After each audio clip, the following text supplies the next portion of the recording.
সে সন্ধান পেয়ে যায়, যা দেখে বিজ্ঞানীদেরও রক্ত হিম হয়ে যায়। তারা কনফিউশনের মধ্যে পড়ে যায়। আজকের ভিডিওতে জানবেন কেন এই ব্যক্তির মাথায় স্পাইক ভেদ করা হয়েছিল, কেন এই ব্যক্তিকে কবর দেওয়ার পূর্বে তার বুকে বরফ পেরেক বিদ্ধ করা হয়েছিল, আর হাজার বছর পুরাতন এই ব্যারেলগুলির ভেতর কি রাখা ছিল।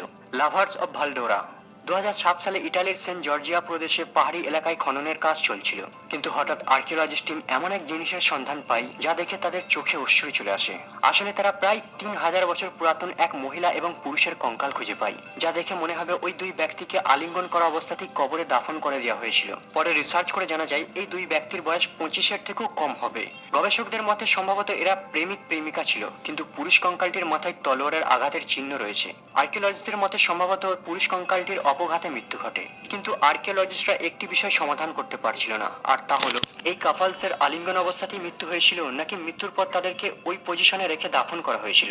অনেক রিসার্চের পর তারা মন্তব্য করেন সম্ভবত মেয়েটির প্রেমিককে তার শত্রুরা হত্যা করে দেয়, কিন্তু হঠাৎ তার প্রিয় মানুষটিকে হারিয়ে ফেলার কারণে মেয়েটি দুঃখে ভেঙে পড়ে, আর কষ্ট সহ করতে না পেরে সেও সিদ্ধান্ত নেয় অন্তিম সংস্কারের পর যখন তাকে দাফন করা হবে সেও তার প্রেমিকের সঙ্গে মরতে চায়, যাতে সে পরবর্তী জীবনে তার প্রেমিককে ফিরে পাবে। মহিলাটিকে আলিঙ্গন পজিশনে থাকতে দেখে গবেষকরা মন্তব্য করেন সম্ভবত মহিলাটি প্রথমে বিষ পান করে, তারপর তার প্রেমিককে জড়িয়ে ধরে আর কবরে শুয়ে পড়ে, আর স্থানীয় জনগণ তাদের ওই অবস্থাতেই কবরে দাফন করে দেয়, যেন বাস্তব জীবনে রোমিও অ্যান্ড জুলিয়েট। ঘটনাটি দেখে বলা মুশকিল আসলে এটা রোমান্টিক লাভ স্টোরি ছিল নাকি স্যাড লাভ স্টোরি। এই বিষয়ে আপনার কি মন্তব্য কমেন্ট করে জানাবেন। Mother's embrace. চীনের লাজিয়া গ্রামে আর্কিওলজিস্টের একটি টিম খোদাইয়ের কাজ করছিল, কিন্তু তারা 4000 বছর পুরাতন এমন দুটি কঙ্কালের সন্ধান পায় যা প্রমাণ করে এই পৃথিবীতে মায়ের ভালোবাসার উপর আর কিছু হতে পারে না। আসলে প্রায় 4000 বছর পূর্বে চীনের ইয়েলো নদীতে এক ভয়াবহ বন্যা আসে, আর জল ওভারফ্লো হয়ে গিয়ে লাজিয়া গ্রামকে ভাসিয়ে দেয়। গবেষকদের মতে সম্ভবত ভূমিকম্পের কারণে এই বন্যার উৎপত্তি ঘটেছিল।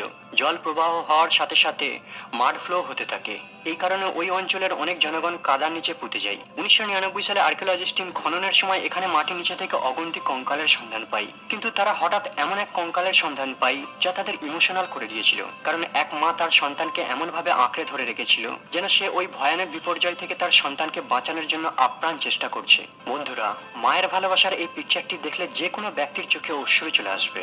Vampire grave. 2013 সালে রাস্তা নির্মাণের জন্য পোল্যান্ডের কিছু ওয়ার্কার খননের কাজ করছিল। হঠাৎ তারা বেশ কিছু কঙ্কাল দেখতে পায়, মানে ওই স্থানটি ছিল কবরস্থান, কিন্তু এই কবরগুলিতে মৃতদেহগুলিকে আজব পদ্ধতিতে দাফন করা হয়েছিল। এই কঙ্কালগুলির মাথাকে কেটে দুই পায়ের মাঝে রাখা হয়েছে। ওই স্থানে প্রতিটা দেহকে সেম পদ্ধতিতে দাফন করা হয়েছিল, কিন্তু এখন প্রশ্ন হলো কেন তাদের এভাবে শিরচ্ছেদ করে পায়ের ফাঁকে মুন্ডু রেখে দাফন করা হয়েছিল। অনেক রিসার্চের পর জানা যায় আসলে এটা ছিল সেই সময়ের কুসংস্কার। বর্তমানে আমরা যে ভ্যাম্পায়ারকে কাল্পনিক বলে মনে করি তা এক সময়ের মানুষ ভ্যাম্পায়ারকে সত্য বলে মনে করত। বিশেষ করে সেই সময় যাদেরকে স্থানীয় জনগণ ডাইনি বলে সন্দেহ করত তাদেরকে খুব ভয় পেত, মনে করত তারা ভ্যাম্পায়ার, মরার পরেও কবর থেকে উঠে পড়তে পারবে, আবার পুনরায় জীবন ফিরে পেতে পারে। এই কারণে স্থানীয় জনগণ এভাবে শিরচ্ছেদ করে তাদের কবর দিত। পোল্যান্ডে এমন অনেক কবর পাওয়া গেছে যাদের দেহ রয়েছে কিন্তু মুন্ডু নেই। আবার অনেক গবেষকরা মন্তব্য করেন যখন প্রথম কলেরা রোগের কারণে মানুষ মারা যেতে শুরু করে, মানুষের মনে নানান কুসংস্কার জন্ম নিতে শুরু হয়, কারণ সেই সময় চিকিৎসা বিজ্ঞান বর্তমানের মতো ততটা উন্নত ছিল না। স্থানীয় জনগণ কলেরায় আক্রান্ত মৃত ব্যক্তিকে এভাবেই দেহ থেকে মাথা পৃথক করে দাফন করে দিত, যাতে মৃত ব্যক্তি ভ্যাম্পায়ার অথবা জম্বিতে রূপান্তরিত না হয়ে যায়। কেবল পোল্যান্ডে এই কুসংস্কারটি ছিল না, প্রাচীনকালে বিশ্বের অনেক দেশের মানুষের মনে এই অন্ধবিশ্বাসটি ছিল। এর প্রমাণ পাওয়া যায় 2015 সালে বুলগেরিয়াতে। আর্কিওলজিস্ট টিম যখন সেখানে খননের কাজ করছিল তারা এমন কিছু কঙ্কাল খুঁজে পায় যাদের বুকে বড় পেরেক বিদ্ধ করা ছিল। এক্সপার্টরা মন্তব্য করেন আসলে এই কবরগুলিকে ভ্যাম্পায়ারদের কবর বলে মনে করা হতো, যাতে তারা মৃত্যুর পর আবার জীবিত না হয়ে যায়। এই ভয়ে তারা লোহার বড় রড, পেরেক, স্পাইক বুকের বাম দিকে ভেদ করে দিত, তারপর তাকে দাফন করে দিত। তবে আবার কিছু গবেষকরা দাবি করেন এই ব্যক্তিগুলো সম্ভবত কোনো অপরাধী অথবা দেশদ্রোহী ছিল, তাই তাদের এভাবে কঠিন সাজা দিয়ে মৃত্যুদণ্ড কার্যকর করা হয়। Head on a spike. 2016 সালে সুইডেনে কিছু ওয়ার্কার মালবাহী ট্রাকের জন্য খননের কাজ করছিল, কিন্তু তারা হঠাৎ এমন এক জিনিসের খোঁজ পায় যা তাদের চিরজীবনের জন্য দুঃস্বপ্নের কারণ হয়ে দাঁড়ায়। সুইডেনের পোর্টবার্গ এলাকায় এমন কিছু কঙ্কাল খুঁজে পায় তারা, যাদের মাথায় স্পাইক ভেদ করে দাফন করা হয়েছিল। যখন আর্কিওলজিস্ট টিম সেখানে পুনরায় খননের কাজ চালু করে, মাটির তলা থেকে আরো রহস্য উন্মোচন হতে শুরু হয়। কেবল সেখানে কয়েকটা কঙ্কালের মাথায় লোহার রড ভেদ করা ছিল না, বরং এমন অনেক বড় বড় লোহার রড পাওয়া যায় যার মধ্যে অনেকগুলি মুন্ডুকে পৃথক করে ভেদ করে রাখা হয়েছে। গবেষকরা অনেক রিসার্চের পর জানায় সম্ভবত প্রাচীনকালে ওই স্থানটি কোনো পুকুর ছিল, আর এই পুকুরটিকে কেন্দ্র করে সেই সময় ধর্মীয় আচরণ প্রথা প্রচালিত ছিল। এই প্রথায় মৃত ব্যক্তির মুন্ডুকে কেটে স্পাইক অথবা লোহার রডে ভেদ করে পুকুরে ফেলে দেওয়া হতো। তবে জীবিত অবস্থায় মুন্ডু কাটতো নাকি মৃত অবস্থায় এটা বলা এখনো মুশকিল। কিন্তু একদল গবেষকরা এই থিওরিটিকে বাতিল করে দিয়ে বলেন, প্রাচীনকালের রাজারা যুদ্ধে জেতার পর তার শত্রুদের শিরচ্ছেদ করে দিয়ে কাটা মুন্ডুকে স্পাইক অথবা বল্লমে ভেদ করে বিজয়ী উৎসব উদযাপন করত। আবার অনেক রাজারা গুরুতর অপরাধীদের মাথাকে কেটে স্পাইকে লাগিয়ে লোকালয়ে সাজিয়ে রাখত, যাতে প্রজারা কেউ এমন অপরাধ করার সাহস না পায়। Stone death. রিসেন্টলি আর্কিওলজিস্টের একটি টিম এমন এক ব্যক্তির কঙ্কাল খুঁজে পায় যা দেখে আপনার চোখে অশ্রু চলে আসবে। আজ থেকে প্রায় 2000 বছর পূর্বে ইটালির মাউন্ট ভিসুভিয়াস নামের এক আগ্নেয়গিরিতে ভয়ানক বিস্ফোরণ ঘটে।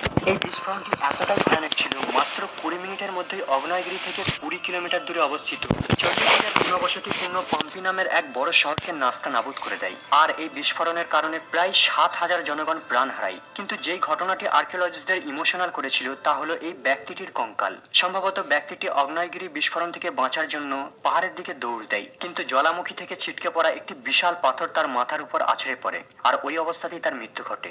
আবার অনেকে মন্তব্য করেন সম্ভবত ওই ব্যক্তিটির মৃত্যু জ্বালামুখী থেকে নির্গত হওয়া লাভার কারণেই হয়ে যায়, আর পরে বিস্ফোরণ থেকে ছিটকে পড়া পাথর ব্যক্তিটির মাথাকে থেতলে দেয়। জাস্ট কল্পনা করে দেখুন ব্যক্তিটি মৃত্যুর সময় কত কষ্ট পেয়েছিল। স্টাকি দ্য ডগ। স্টাকি এমন এক কুকুর ছিল যে ওক গাছের গুড়িতে 700 বছর পূর্বে আটকে যায় আর ন্যাচারালি মামিতে রূপান্তরিত হয়ে যায়। গবেষকদের মতে সম্ভবত এই কুকুরটি কোনো রাকুনকে ধাওয়া করছিল, কিন্তু হঠাৎ কুকুরটির মুখ ওই গাছের গুড়ির ফাঁকে আটকে পড়ে আর বেচারা না খেতে পেয়ে মারা যায়। কিন্তু গাছে থাকা লবণ ওই কুকুরটির দেহকে পচন হওয়া থেকে বাঁচিয়ে রাখে আর ধীরে ধীরে তার বডিকে মামিফাই করে দেয়। Ancient barrel.